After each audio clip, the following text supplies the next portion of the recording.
কোথাও সন্ধান পাইনি। একটা জিডি করার জন্য অনেকবার থানায় গিয়েছে, কিন্তু জিডি নেয়নি।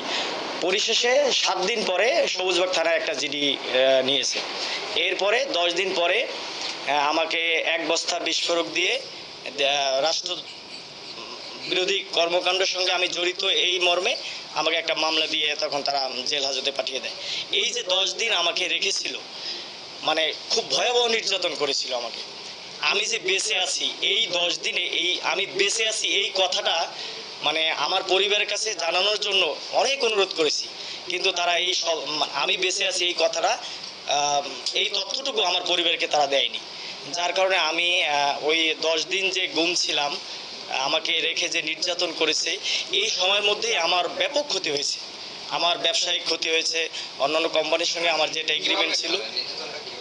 নির্যাতন আমাকে কালো টুপি পরিয়ে এবং হাত পিছনে বেঁধে বিভিন্ন সময় বিভিন্ন রুমে গিয়ে টর্চার করেছে, মেরেছে।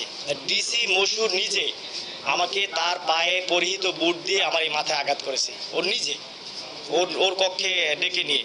আমি যেতে পারছি না, আমাকে নির্যাতন করে তো কাহিল করে ফেলছে। এরপরে 2 জন ডিবির ঘাড়ে ভর করে আমাকে তার রুমে নিয়ে গেছে, দোতলায়, পুরনো বিল্ডিংয়ের দোতলায় নিয়ে।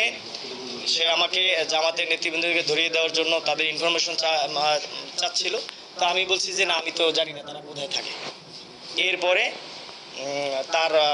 সে আমাকে ফ্লোরে ফেলে দিয়ে আমার মাথায় তার পা দিয়ে আঘাত করে।